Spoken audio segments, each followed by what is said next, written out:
нас тут?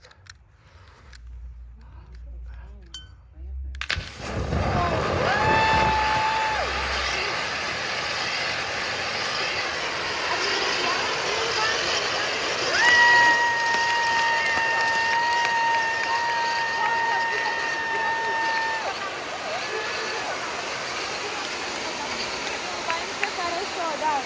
И как поцеловались? Еще раз.